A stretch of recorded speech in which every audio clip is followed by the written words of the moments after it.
I feel a personal responsibility to speak out about these body issues and these things that happen to women wrestlers in general because wrestling has given me my entire life. And this is what I'm doing to give back.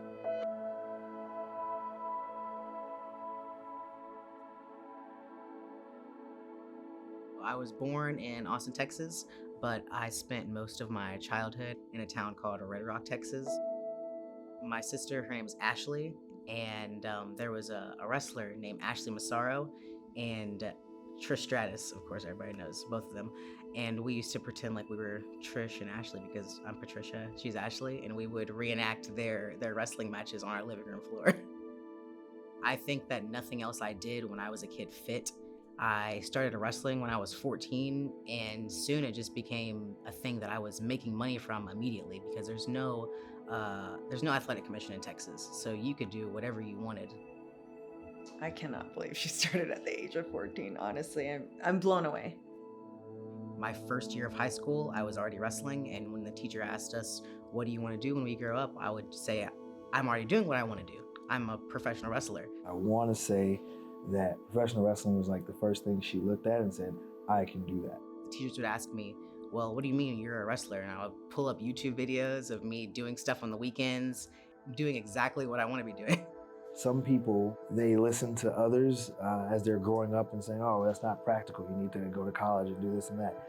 For her, college was the independence. Listen, I meet kids all the time when I'm doing appearances and I want to be a professional wrestler. And I always tell them, great, I want everyone to follow their dreams. But, it's very mentally draining and emotionally draining. You're not even at that maturity level yet. It's a very male-dominated business, so it could be probably scary for a young female. I got into the business when I was 23, and I still think, wow, mentally I couldn't handle that at 23. It was really rough. I do not condone people under the age of 18 starting wrestling. I just want to put that out there. Just because I did it does not necessarily mean that it was the right thing to do, or at least not doing full-blown wrestling matches, getting in the ring with grown adults who are slamming you with everything they have, right? I would usually leave Friday early from school, and there would be a carload of wrestlers. So we would go wrestle in one town on Friday night, go to the next town, stay at a hotel overnight Friday, and go to the next town Saturday, and then another show Sunday. And when I was 15, I actually started going to Mexico completely by myself. The independents are a completely different beast than Impact and TV companies because there's always something that happens. Traditionally, promoters wanted women to look sexy, basically. That was a big problem for me when I was a kid, especially. I think when we talk about the professional wrestling industry, historically, most people that are in the positions to make calls were men. And then, of course, like men think like men. So women are seen for a long time as sexual objects. And I think it's very difficult because I think women enjoy the attention, but that same attention kind of pigeonholes them in a position. So even the ones that enjoy it, that want to move away from it, still somewhat need it to move forward. Young women in the business, they feel like if I don't do what they want, they're not going to book me next time. They're going to book someone else that will do it. So females, they'll think, I just want to get booked, or not take as much money or take no money. Of all the issues in pro wrestling, I think definitely body issues is up there as one of the top ones, especially when you start young. That screwed up my body image like from day one, basically, because you have people saying things online, you have people saying things to your face, and it's extremely difficult to overcome because you might already think a certain thing about yourself, and then to hear someone say it out loud, it puts you in a kind of a mental distress. When I entered the business, I remember girls being told straight up they were fat. Oh, you're fat. You're close to being fired. You better get in shape. You got to lose some weight, or you're wearing the wrong thing. I think females generally in society, never mind female wrestlers, we are put under the microscope so much more. Honestly, you just start to think how can I look a certain way?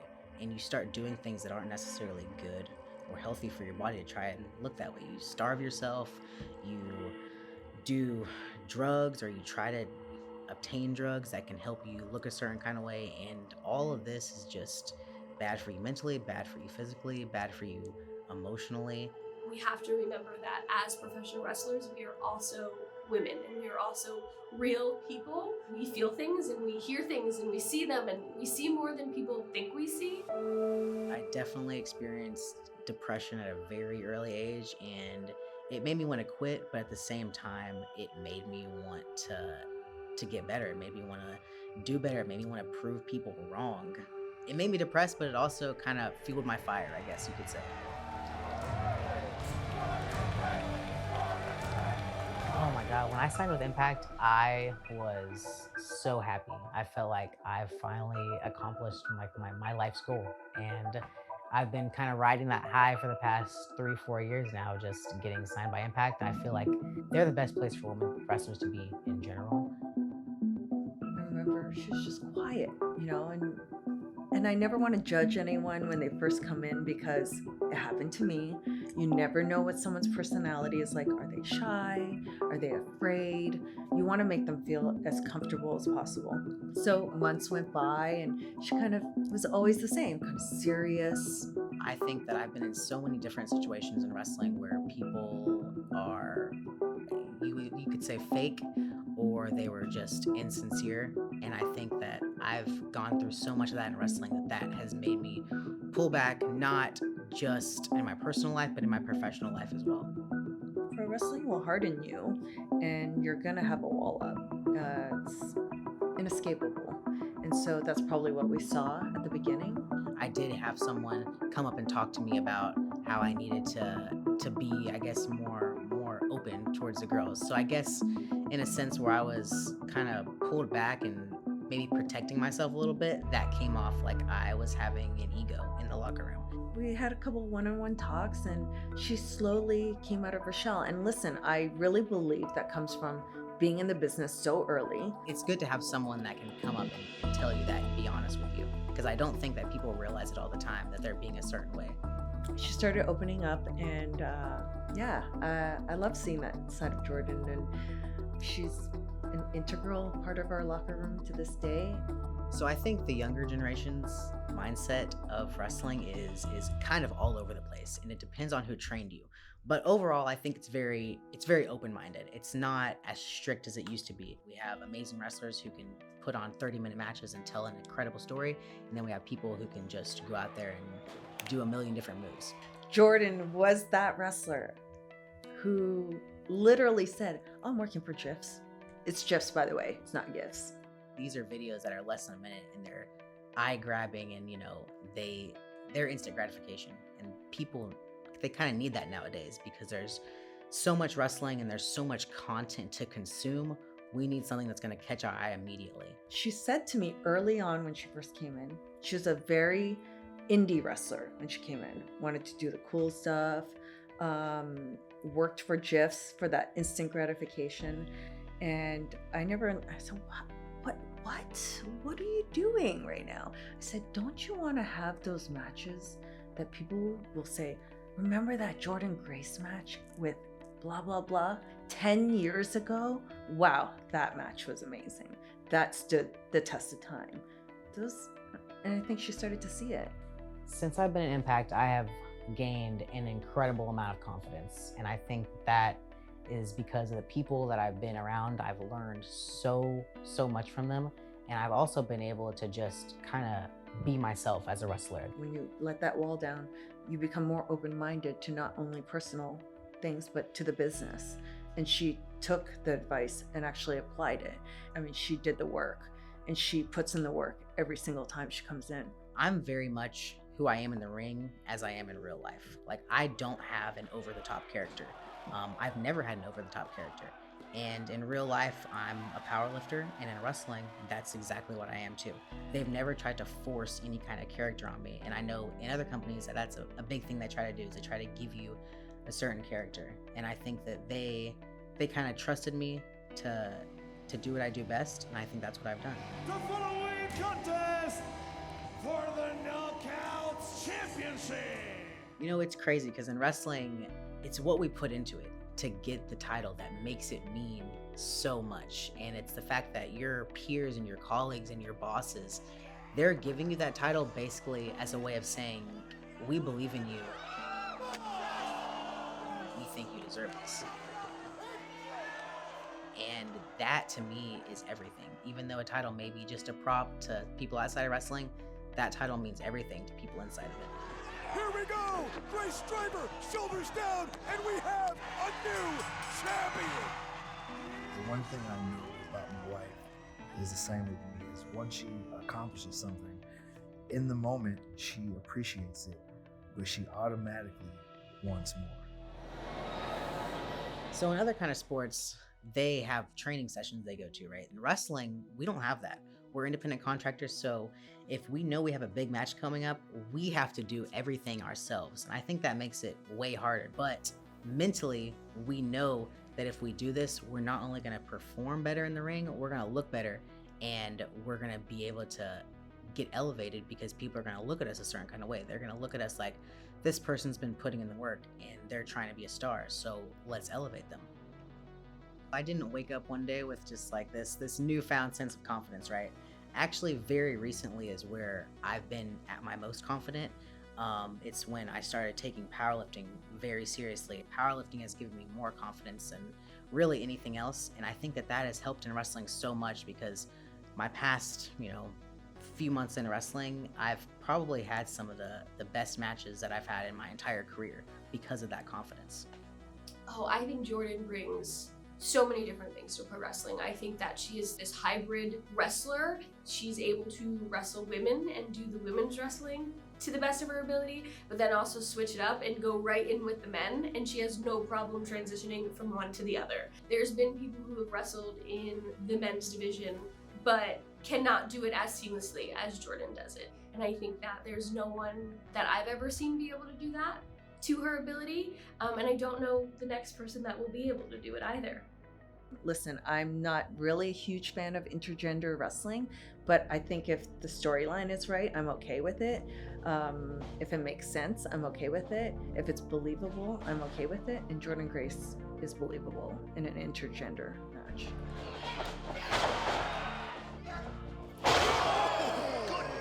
My way of fighting back against people who say that intergender wrestling shouldn't be a thing or they don't like it is to just keep having kick-ass intergender wrestling matches. Like I don't have to say anything about it anymore. I know that some of the best matches I've had have been intergender matches.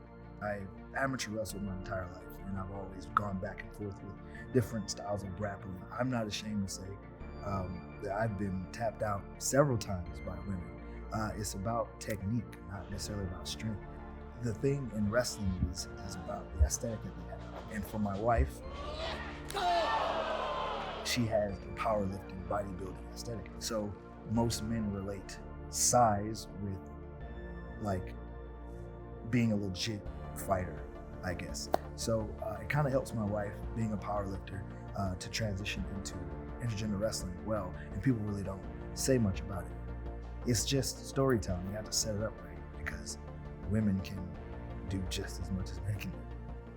So it's very, very funny because Matt Cardona was one of the wrestlers I used to watch growing up as a kid. I was his first ever singles intergender wrestling match. We did a first ever digital media .combat match. One of the things I did not expect was the keyboard that he hit me with to hurt so bad. When he hit me with it, it was like Andre the Giant came and just back chopped me.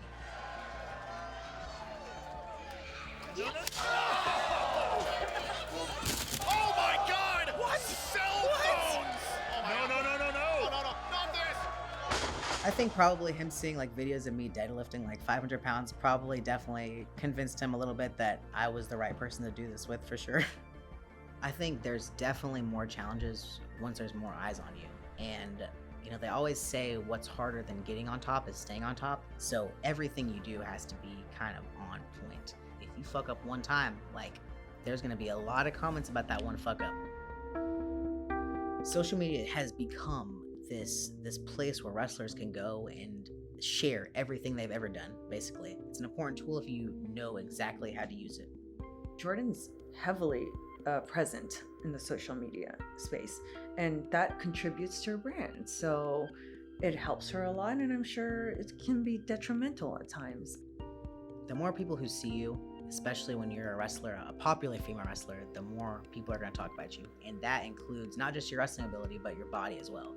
So it's kind of funny going from people who are like, oh, I love how muscular you are, to people who are saying, oh, she needs to stop taking steroids, she looks like a man. And we can all say, don't look at social media, don't do all those things, but you can't help yourself. And there could be a ton of positive comments, but that one comment that's negative, that being harassed, being bullied on social media, there's just so much.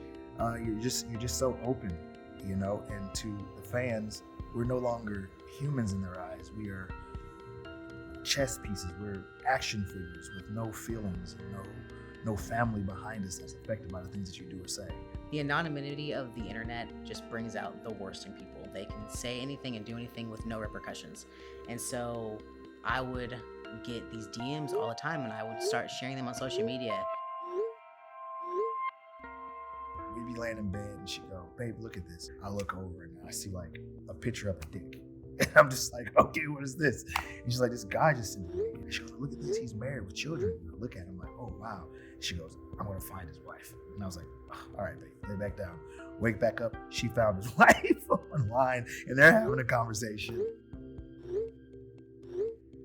You know, you're really kind of making me realize how desensitized I am to it. Because like, it happens, I'm just like, yeah, that's just normal life. But to like somebody not in the wrestling industry, and you know, maybe to them it's like, no, that's really strange, man. That's not normal to happen. But when it happens, I'm just like, oh yeah, it's just life. It's just a Wednesday. Eventually I was just like, well, I have so many of these messages, why don't I just make it into like a little book? And so that's what I did. I got these DMs, I got maybe 100 DMs and put them in a book, and I sold it, and it was awesome. I sold out like immediately, and I made digital editions, and I've been selling those ever since. Maybe people will think twice about this now because they're also being made fun of, and we're taking it in such a like humorous type of way now that it almost, you know, when you stick up to the bully or you hit the bully back, they think twice before they go to hit you back, or think twice before they make that joke about you, because you're no longer taking the brunt of it, you're being empowered by it. Things like that, she's able to flip it on his back, and it's turning into something more positive for her. Jordynne was, you know, kind of the pioneer of that, of like, hey, I'm gonna take what you're doing and I'm gonna make money on it. I was also thinking, well, what can I do to contribute to helping stop the problem, basically? And I looked up, I just Googled the top like women's anti-sexual violence charities in the world, and one of the first ones I found was RAINN, which was Rape, Abuse, and Incest National Network, and I started donating, and I still do donate a percentage of my book sales to them every single year. So I feel like, in a way, I'm helping to kind of contribute to stopping that.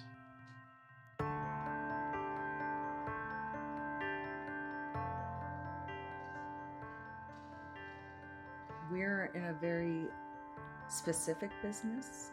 It is sometimes a fear-based business. Like I said, you're easily replaced. So there's not a lot of vocal people. So when you have a strong stance or a strong opinion, which people don't like these days, it's brave. It's brave, and if you stick to it, then it's gonna change people. I know I should be here. And everything that I went through and everything that I've been preparing for, it's all been worth it. It's all for this moment. This is all it is. Wrestling, regardless of how people think, is a part of pop culture. So, you know, if her message is loud enough and strong enough, it will seep through to other forms of media as well. And I think that's really cool about pro wrestling, because people know it's around. It might not be the hot topic, but people know it exists. And it's one of those things that every now and again, if an individual has the right message, it seeps out into other parts of media.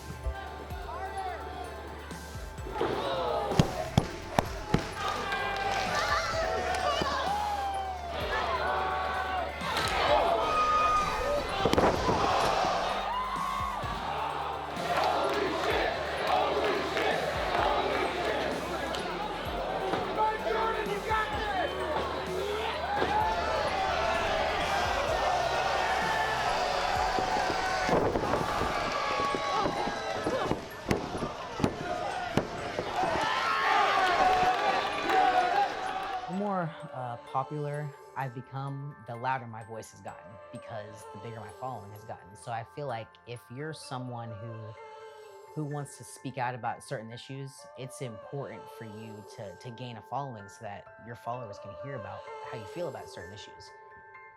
I think it's important to battle the negativity because, again, you're taking away the power from who's ever bringing it to the table. We just need to hold people accountable for it, and the more that Jordynne does that, the more I do that, the less and less anyone else is going to accept it too. I feel a personal responsibility to speak out about these body issues and these things that happen to women and women wrestlers in general because wrestling has given me my entire life. And I feel like I need to do something to give back, and this is what I'm doing to give back. Just congratulations on being voted. You're the girl, you're the bomb, you're the OG. I'm so proud of you! And you're my fucking great. I love you so much. Pro wrestling has given me everything in my life. It's molded me from the age of 14 into the person I am today. More history, baby, more history. Why does any pro wrestler need pro wrestling? It's a part of our soul. It's just a passion, a deep passion. And when I first started Impact, I feel like I've done a complete 360, honestly. Like, I'm more dedicated than ever, I'm more motivated than ever, and I really feel like that finally paid off tonight. Thank you, Tommy. My girl. If there's ever a testament of a human being's drive, determination to better themselves every day, you're looking at it, and that's the realest part about professional wrestling.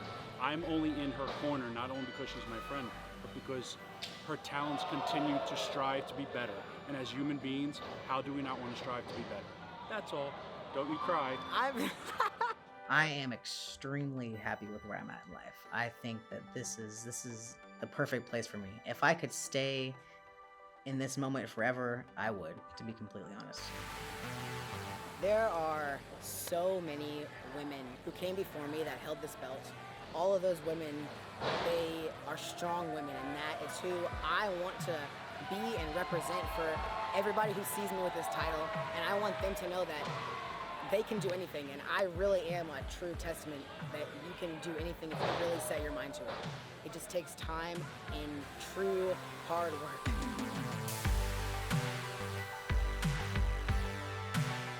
Wrestling is everything to me, and it always has been and it always will be.